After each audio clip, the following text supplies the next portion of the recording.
Hey, what's up, everybody? We have a new YouTube channel. Make sure you subscribe right now. Leave a comment on the video. Share it with your friends. It's also a podcast, 3 and Out, wherever you listen with me, John Middlekauff, Apple, Spotify. We have you covered, as well as thevolume.com. We have merch. Check out. I got 3 and Out hats right now. Thevolume.com. Search the podcast. Buy some merch. Back at it again.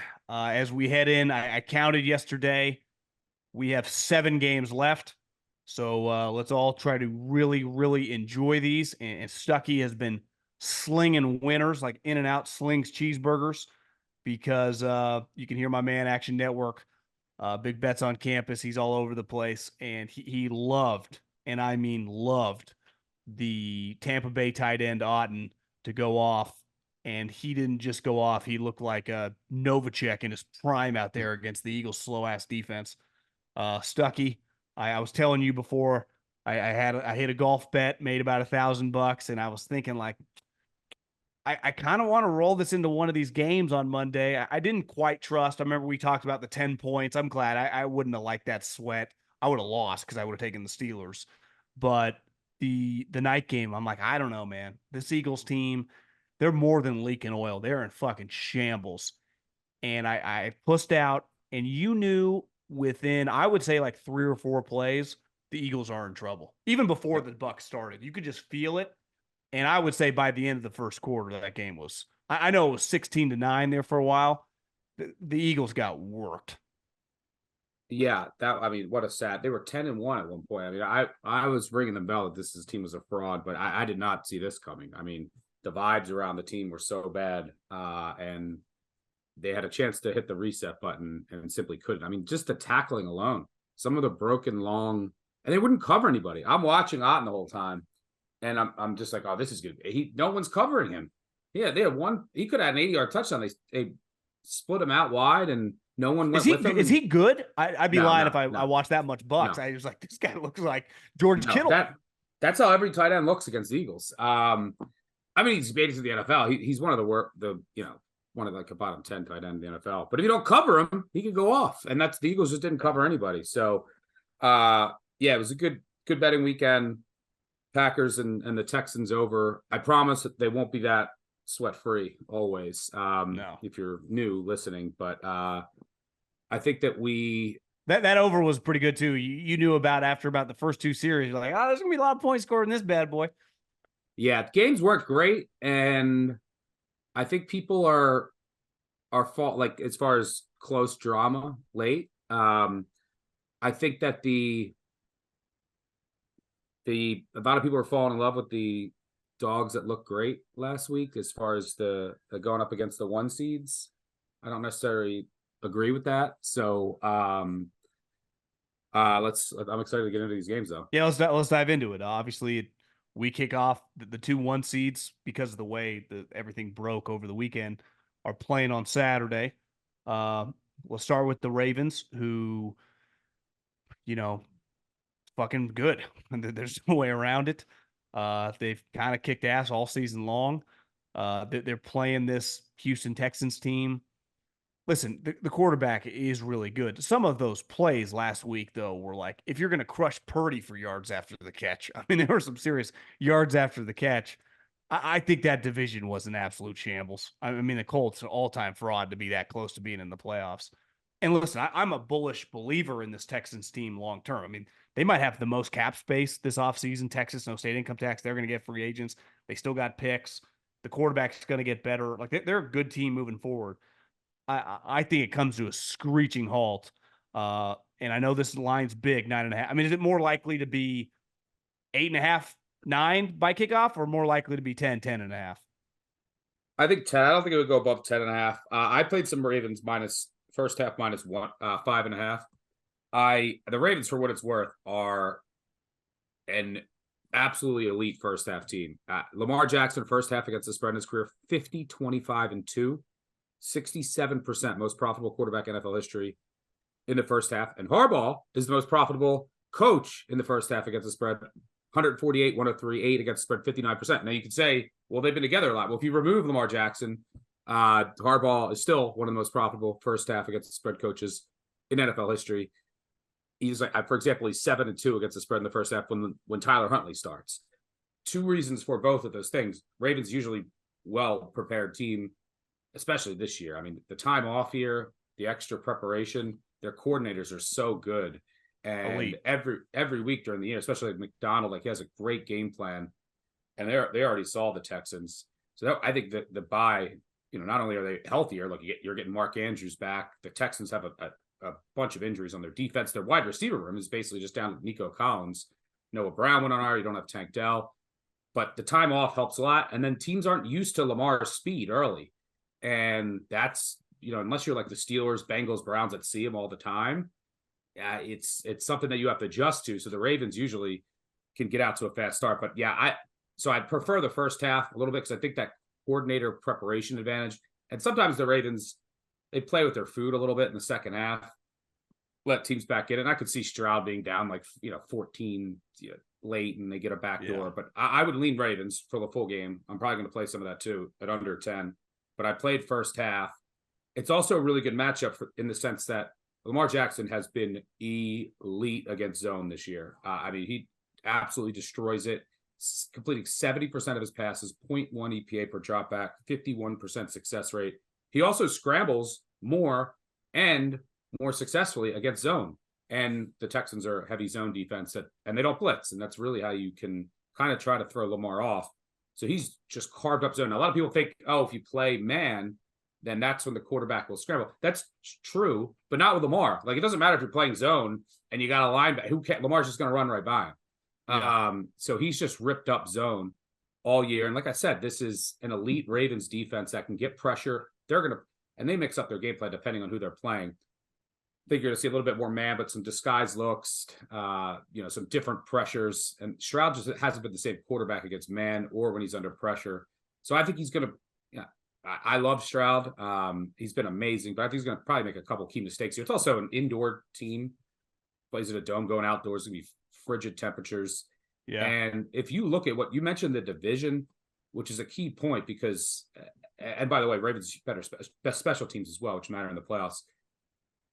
If you look at the Texans' schedule this year, they faced you just go by EPA on offense, one top 10 offense. The Ravens in week 1. That's it. They lost 25-9. And that was the Ravens in an offense, brand new scheme, first game of the year. If you go EPA quarterbacks, top 17, the quarterbacks who finished in the top 17 this year, they faced 2, Lamar Jackson and Baker Mayfield. That's it. I mean, this is and now this defense has, Anderson and Goddard are banged up. They lost some guys in the secondary. They faced nobody all year. And didn't both those guys, I mean, the week 1 throughout, but Baker Mayfield had a big day against them, remember? They scored 37. The final score, I think, was 38-37. They got ripped apart. And then, the only over the last 10 games, the only playoff quarterback they faced was Joe Flacco. And Flacco put up 38 in Houston one game. And then, obviously threw his picks last week. But that's it. Like they have not faced elite offenses. So I think they're in for, this is a hugely successful season for Houston. For sure. Anything can happen. It's one football game. The Ravens not get, I saw it back in 2019 with the Titans. The Titans were a little better than this, and their defense was better, but Ravens could fumble 3 times. They could go 0 for 5 on 4th down. Things can happen, but the Ravens are a much better team on defense. It's a good matchup with the offense, and the Texans just aren't healthy, going outdoors, less time to prepare. I think you get a fully focused Ravens effort here. I think they jump out on them early, and that spells bad news, but I played Baltimore first half. I like that. Okay, the night game. I said yesterday on the podcast, I think when you look at the playoff pressure, I think there is more on Brock and Kyle than any other team. Harbaugh's already won one, and they have Lamar under contract right now in the peak of his power. So obviously, if they don't win a Super Bowl this year, it hurts, but they're going to be one of the favorites coming in next year. Same thing with the Bills, right? They feel like they have a little more pressure than the Ravens because their coach is probably on less solid ground, but they have one of the most talented players in NFL history that's their quarterback under contract, right? The Niners, can Kyle win a big game? I mean, I don't know. He can't win when he's behind. Historically, the numbers speak for himself. And their quarterback, let's face it, like I think is good, but I've seen Kyle pivot off guys, and the shit changes fast in the NFL. So I like him a lot in this game. Joe Barry, Kyle Shanahan, good fucking luck to the Packers. And I think the defense for the 49ers, like Jordan Love, let's face it, he's been incredible. I mean, he made some throws last week. If you take out some of the easy ones that look like Rodgers or Favre, but I do think this is going to be a very, very tough matchup. And honestly, the Niners, they're a huge favorite in this game. What's the line next week if they play Detroit? 6, 7? So not that big. So there'll probably be a touchdown. So you get back-to-back weeks where you're a huge favorite. And let's just assume they win those games. They're going to be judged simply on, like, what does it look like against the Ravens or the Bills, right? Can you beat like that? That's going to be like how often are you playing the NFC Championship game, or excuse me, the divisional round, and then the championship game with a combined, like, multiple, a touchdown in each game? Like, I'm sorry, like, you should win those games. It's going to come, obviously, to me. I hope they see the Ravens. And I think the Packers, which have had a lot like the Texans. Yeah.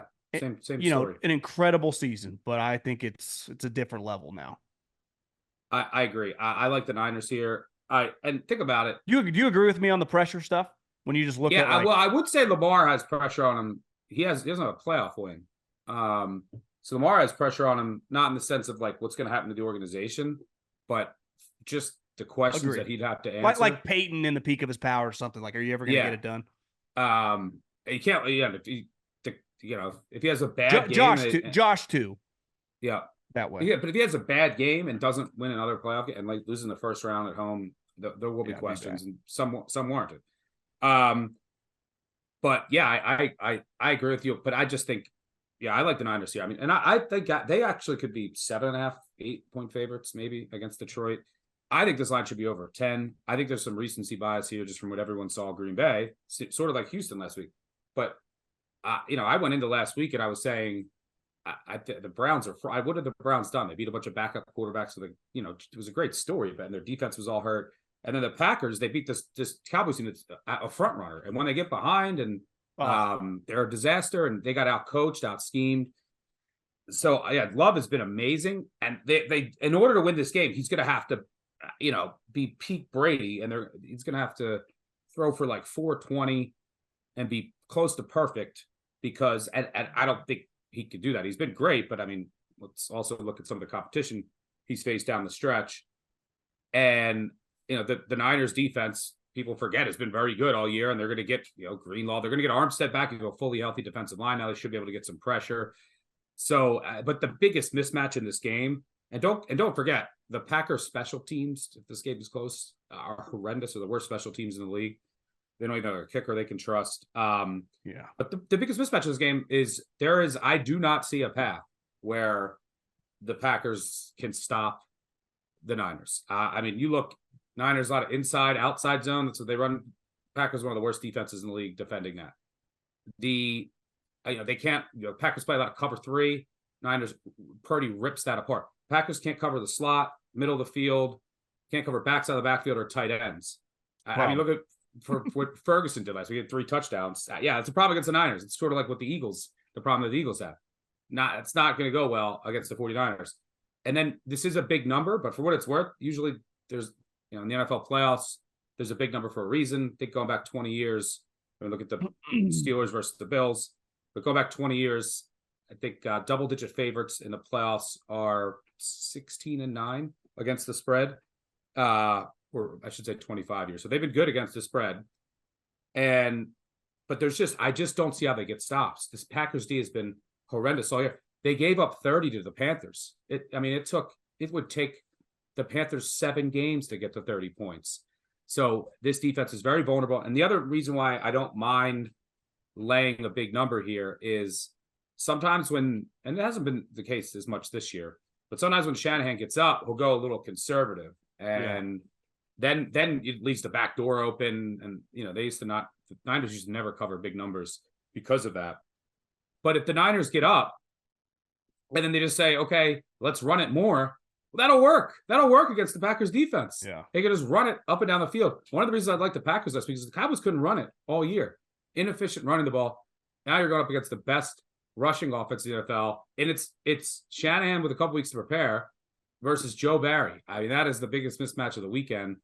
So I just don't see how the Packers get stops. You're talking about a bottom 5 to 10-ish defense, and the 49ers have a top 5 defense.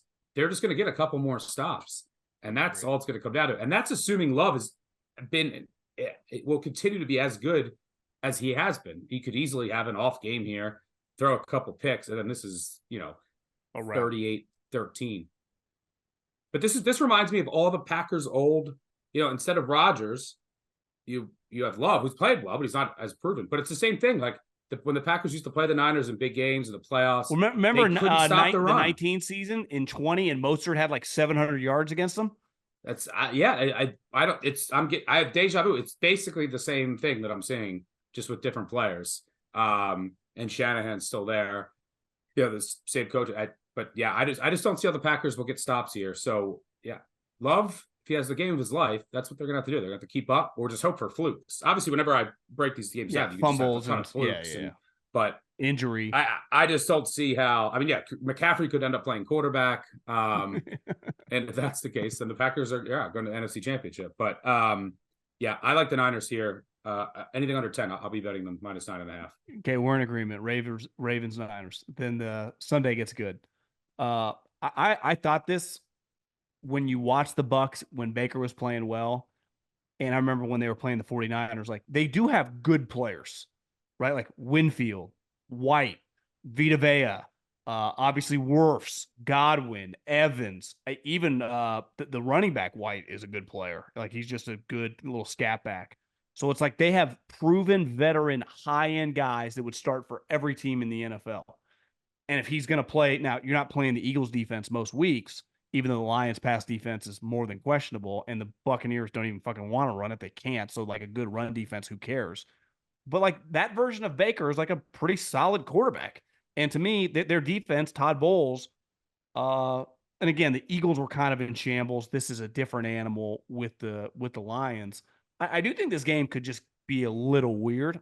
Like probably most people, I like the Lions, but not trying to overreact too much to the Eagles game. But I do respect a lot of guys on this Bucs team that have been a part of a lot of big wins over the last 3 years with Tom. Yeah, I like the. I'm waiting to see if the 7. There's a 7, and I think this. I like the Bucs. I think this line is a little too high. And one of the things that gives me confidence, the thing that I actually did bet in this game, it's not Kate Otten, but I bet a bunch of Chris Godwin props. My favorite was over 20.5 longest receptions, but I also played him over catches, over yards. The main reason is, and it's one of the reasons I'm confident in the Bucs here, is last week they came out against the Eagles who couldn't cover anybody. And the Bucs sometimes have a proclivity to, we're gonna run it too much on first and second down. They haven't been a great rushing offense. Their line is not good at run blocking, and they're just inefficient. They did this more with who was the Leftwich was when he's their coordinator, but they still did it a little bit too much this year. They came out last week, against the Eagles team, they can't cover anybody, and they just came out and they threw it all over. 75% neutral pass rate. So that gives me confidence this week. The Lions' run D's been very good all year. Their pass D is horrendous. And when they played the Lions earlier this season, they only scored 6 points. I watched that entire game. It's 19-6. Baker Mayfield, he threw 33% of his passes 20 or more yards down the field, which is as high as you'll ever see in an NFL game. He missed, he just had one of his awful Baker games. There was 2 or 3 legit 80-yard touchdowns he missed. Just missed. One got tipped. The other, he just missed him. And there were guys wide open down the field, and he just had an off day. So I think, and in that game, they came out and threw it. Last week, they said, we're going to come out and throw it. That is how you have to attack this Detroit team. But he was really on, like last week, even the one Evans dropped, like he was hitting dudes in the hands in stride. He was dialed. Yep. Yeah, he was on. But I'm just saying that game, like if you go back and just say, oh, wait, they don't buy in. The Bucs only scored 6 points against the Lions in the first matchup. It was so fluky a little bit. Yeah, very. Like there was wide open guys. So you have to throw against Detroit. So now I'm confident after what I saw last week, what I saw in the first matchup is they understand the assignment. And what you're going to have is the Lions have, their secondary is very bad, but they have Sutton, who's not good, but he's like replacement level. They use him as a shadow sometimes. So they might put him on Evans. If not, he'll be on the right side. there's a chance they just shadow Evans, which means you're going to have Vildor, this kid out of Georgia Southern. He's horrendous. He's giving up 22.8 yards per reception. If you look at 150 corners who've had at least 100 snaps, the next worst is 17 yards. He's giving up 6 yards more. I mean, CD. If you remember that CeeDee Lamb was burning him. If you watch the Lions, Cowboys, he gets toasted. He is not. He should not be out there. They tried Jacobs. They tried a bunch of guys. They just have. He's in there by default. Like they just were try this guy, try this guy, try this guy, and then at the very end of the season, all right, you're in. And they haven't changed, but he's horrendous. So he's going to be on the left side, or he's going to be following around Godwin. And Godwin mainly lines up on the right. He's lining up in the slot less and less. So over the past 3 weeks, I think he's going to be out there, and he's going to have ample opportunities to hit a big play at least. I think he's going to have a huge day. But 20.5 is his longest reception. Vildor, 22.5 is his average reception allowed. So I like Godwin to have a big day. And then the Bucs are going to blitz a lot. So Bowles does. Goff can fall off against the blitz. Yeah. He's vulnerable in that sense. So they can maybe force him into mistakes. It is indoor Goff at home where he's much better. But if Bowles comes up with some good blitz schemes here, that's when you can really throw off Goff. I think 7 is too many. But I like Godwin. And because of Otten last week, that huge game, the Lions safeties, linebackers, the scout, they got to be like, all right, we got to pay a little bit more attention to him. Maybe open up some things for Godwin. But there's paths to move the ball on this Lions defense if they come out and throw, and I think they will. So I think this will be an entertaining game. And I agree. I think it'll get weird. Do you think there is upset money line potential here, or are we overreacting a little bit from last week? Then I mean, sure. This is probably because it's not inconceivable, but it's hard to see an upset happen on Saturday. I agree. And I would even call Chiefs Bills. I know one team's an underdog. Like, let's face it, that's a fucking coin flip game, right? Yeah. This would be a true underdog on the road, back-to-back weeks. Like they were a legit underdog against the Eagles. It was the right call. Turns out, like looking back, like the Eagles were an all-time implosion team. But this is one of those that remember that one time the 49ers played the Bucs in the NFC Championship and were favored by 14 points? Like it's not crazy in 5 years we're bullshitting about that, right? Yeah. I mean, that was the Lions' first playoff victory.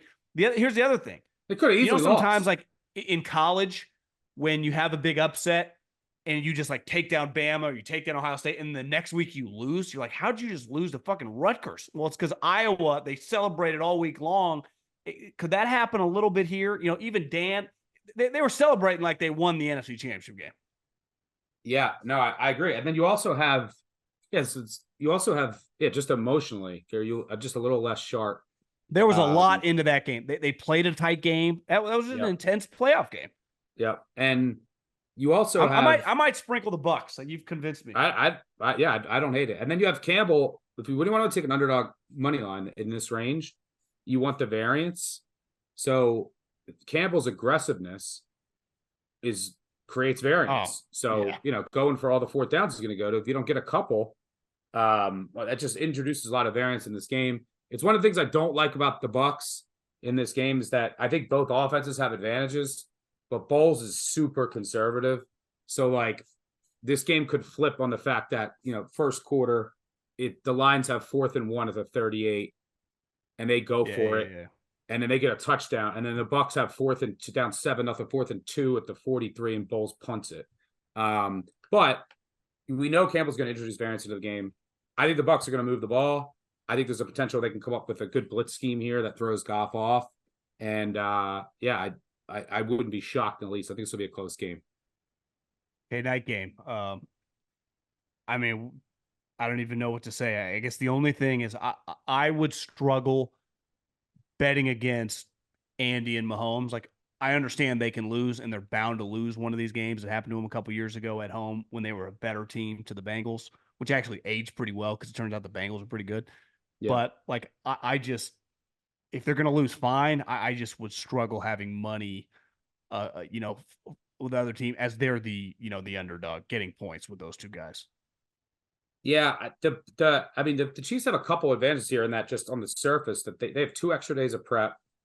The Bills kind of got screwed with that. They're the 2 seed playing the 3 seed, and they have 2 fewer days because the game got moved and they played a day later already. And the Bills have a bunch of injuries. Because in that game they have a bunch of injuries. today's injury report is going to be huge, but like at linebacker, cornerback, who's going to end up playing for them? So I can't bet this game right now. I got to see if they have like a cluster. They've of lost like a injuries. guy a game. It feels like for like 2 months, like them and the Dolphins. Yeah, and then if it's cluster like that, like they three of their cornerbacks got hurt, 2 of their linebackers were banged up. So that can matter. Now I will say, I think 3 is the perfect number on this game, depending on the injuries, which is where it's at now. The Chiefs, I mean, look, I don't care that they beat the Dolphins practice squad in a igloo last week. All year, and by the way, the Chiefs, this is pretty crazy. The Chiefs, the Dolphins are the only playoff team the Chiefs beat all year, which is pretty wild. They didn't beat a single other playoff team, and they didn't look good. Oh, because they lost that game to the Bills. They lost. They lost to the Lions. They lost to the Eagles. They lost to the Bills. Their division sucked. Yeah, their division was awful. They lost to the Packers. And so, yeah, which is a shocking nugget. The one thing where I think this game, if I had to pick who's going to win this game, it depends on the Bills' injuries. But if the Bills are relatively healthy on defense, because this Chiefs offense has not looked good all year. Now it's still Mahomes. You're the best quarterback on the planet. So if anyone wants to take the points, you take 3 points of Mahomes, who's like 18-3-1 against the spread as an underdog or favorite of 3 But is there like right now, given who he's playing with, is there a difference between him and Josh Allen? You mean from a gambling perspective? Like to me, it's like I view them both as equals. Yeah, Mahomes is probably a little weighted a little more important. I mean, from a points spread perspective, Mahomes would be more important, just marginally, like to the drop off, because he doesn't have as much weapons, and you're also relying on Allen's legs. But the biggest, I think, advantage in this game is the Chiefs' defense, which is remarkably improved this year. Very good against the pass, very good against creating pressure. They're still horrendous against the run. 27th against the run, DVOA, adjusted for opponent. So, and the Bills have turned from, since Joe Brady took over as offensive coordinator, they had the 8th highest pass rate. Now, since then, since week 10, since Brady took over, dead last. So they are now the most run-heavy team in the NFL, believe it or not, with Josh Allen. So if you go back, do they come out here and, the best defense against Mahomes is keep him off the field, and the best way to attack the Chiefs is to run on them. Do the Bills say, let's Dallas Cowboys this game? That game where they just came out and they used Allen's legs, they fed Cook, and they just ran it some more down Dallas's throat. And there's some similarities with the Chiefs defense to Dallas's defense. You can run on Kansas City. That might be the biggest advantage of this game, because when it comes to the Chiefs, like there's just not, their tackles are bad, which is one thing that people don't talk a lot about, but both their tackles are bad. So that's hurt their offense. And the Bills can get a lot of pressure off the edge without blitzing, which is key because you can't blitz Mahomes. The Dolphins had no players last week. They had no edge, no linebacker. So they were going cover 0 blitz. And you just can't do that against Mahomes. But the Bills don't blitz and then get pressure.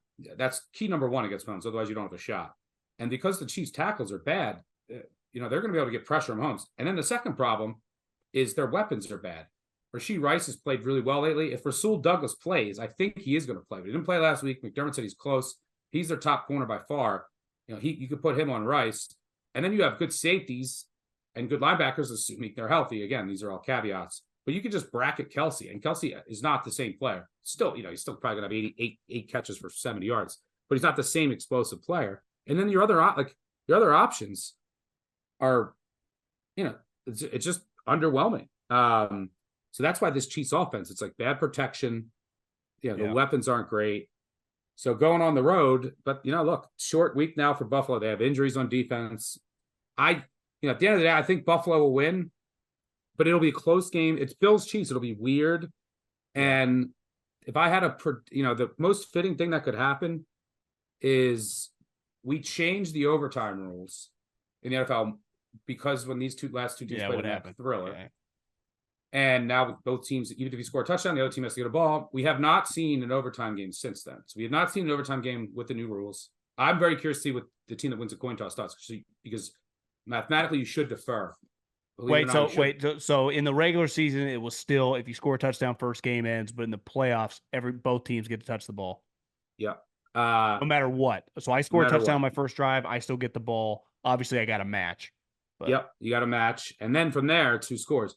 Mathematically, now a little bit depends on the game, but you should kick.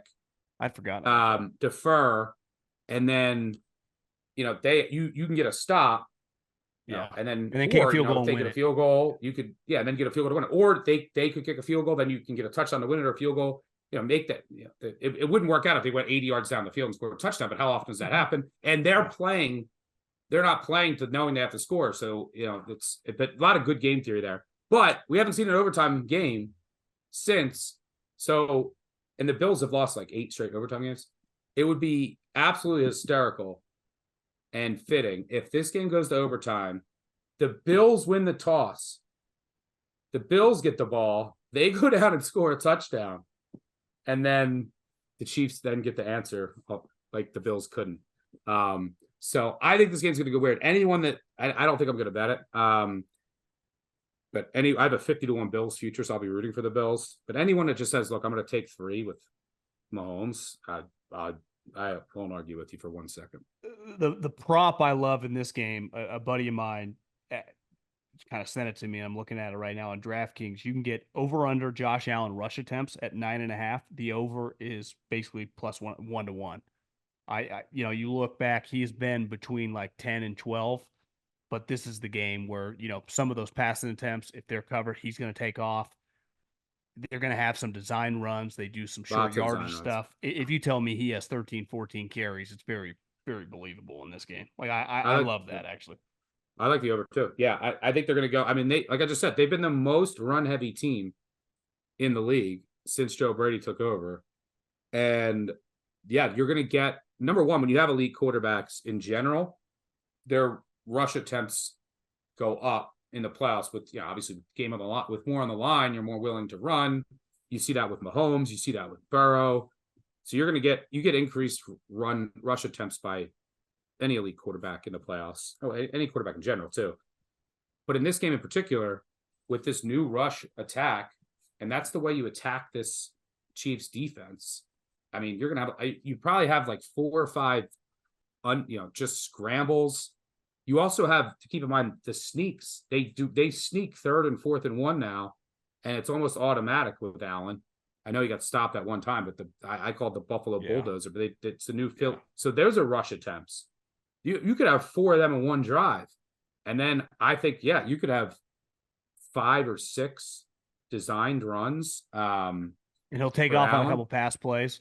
Yeah. Oh, yeah. Then 5 or 6 scrambles, for some sneaks, some kneels. So yeah, I like that too. This is going to be. Sorry. No, you're good. Who would the Ravens rather play? I think it's a good question, but I'm a Ravens fan, so I think I would rather play. I think I would rather play the Chiefs, which is awful to say because it's Mahomes. But they just haven't been right all year, and they cannot stop the run. Like our defense would just get so much pressure on them, and we have the personnel. So we have the linebackers and safeties that could just remove Kelsey from the game. Yeah, and then we have the corners. You just have to take out Rice, and then we could bring all kinds of pressure without blitzing. So, and yeah, it's close. It's very close, but I think this Chiefs team is more vulnerable. But then you're asking for Patrick Mahomes. I don't know. If I had to do it for my life, I think I would end up saying I'd rather see the Chiefs. But it's very close. I would not be comfortable. In a weird way, it's not like Andy's thinking about it like this, but you've had a shitty season for their standards. Like if this is your shitty season, you're in pretty good shape. I'd imagine that they're going to get the Mike Evans, like what Belichick and Brady used to do. They're going to get those type guys coming to Kansas City, and they will draft some of their needs. They'll improve their offensive line. They'll be fine. Yeah. this is a huge game for Josh and Sean McDermott. You know, I mean, if they win, like if the Chiefs win, we'll be like, oh, of course, Andy. But it's like eventually, like, are you guys just always going to lose these important games? Are you guys ever going to is this ever going to happen for you guys? So You that got place is getting a Mahomes at little home. tight, man. Mahomes And at home. you get a team that's unfazed by playing in the cold. I mean, Mahomes, I thought like you said, they were playing the practice squad in Igloo, but him and Andy just like, yeah, it's called fucking throw some bombs to our shitty receiver. They didn't care at all. Like they are not going to be intimidated by the weather. Yeah, Mahomes loves playing in the cold. He's like in the snow too, like Brady. But this is Mahomes' first true road playoff game. He did play in the Super Bowl in Tampa, against the Bucs in Tampa, but that's not the same as a true road game. He got destroyed in that game. Yeah, I think that I'm so curious to see if the Bills just come out and they say we're gonna try and Cowboys this game, and then with Allen Cook, and then you take your couple shots once the safeties start coming down. But I think this game will be like it'll come down to the fourth quarter. I'm extremely confident in that. It'll be close, and then I think the Ravens would beat either, but again down in the fourth quarter. So the AFC Championship game should be awesome. This game should be awesome. I would much rather, I'm a Ravens fan. I have a Ravens and Bills future. I wish I had a 49ers future because the path for next week is, and then this week for the Bills is much cleaner. So I'm really looking forward to both those games just from a football fan perspective. Do a quick look ahead. If the Niners were to win the NFC, are they an underdog to the Ravens in that game? I think no. I would make from some odds makers I've talked to right after the game. So you got to remember the 49ers are 6.5 point favorites at home against because the Ravens are favored against everyone else, obviously, right? So yeah, probably like a point. They were like a point or two over the Bills. The Bills are the third best team power ratings wise. So then throwing home field, like the Ravens will be close to a field goal favorite against the Bills next week.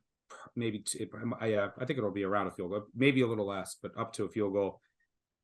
But the 49ers were 6.5 point favorites against the Ravens at home, which then you say, look, now they're only 9.5 against the Packers, makes it look pretty cheap.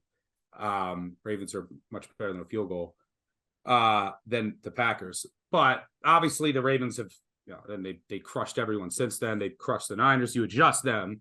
They've been adjusted a bunch. So they were, the market was assuming that the Niners were like 4 points better than the Ravens, which was wrong. So they were closer to like 2 after that game is what some odds makers I talked to would put the Super Bowl line. The Niners would be 2 point favorites. Now the Ravens since then, I was hoping the Niners would be like a 3 point dog, and then I'd put like $5,000 on them. Now the Ravens beat the shit out of the Dolphins. They beat the shit. They just were rolling teams. They got bumped a little bit more since. Now both teams are 10 point favorites this week. So assuming they both win, it doesn't nothing. You don't get that much credit. Yeah. Now next week the Ravens could get a little bit more credit than have a better win. The 49ers. So if I had a guess, it's going to be right now. It will be Niners -1. But it could. I feel like a lot of money would come in immediately on the Ravens. No, I think a lot of public money can sway a Super Bowl line. Everyone and their grandmom is betting it. Yeah. But I think the Ravens would have just beaten the Chiefs or the Bills, right? They already smoked the Niners in San Francisco. I think you'll get a lot of casual money that might like the Ravens, but there's a lot of sharp money that are going to be your biggest bettors that make the Niners 1.5, 2 points better. So that would balance it out. Takes a lot of grandmas to add up to like $100,000. Yeah, I don't think it'll get to 3 either way without injuries. So my guess now is San Francisco -1. I think we'd all sign up for that. Okay, Stuckey, let's enjoy the games. Let's hammer those favorites, and let's root for Josh Allen to run wild. Run fucking wild. Hopefully we can talk shit to each other on Super Bowl week about Niners-Ravens rematch. Hell yeah, baby. Okay, Stuckey, I'll talk to you next week. Yep, good shit. Good luck, everybody.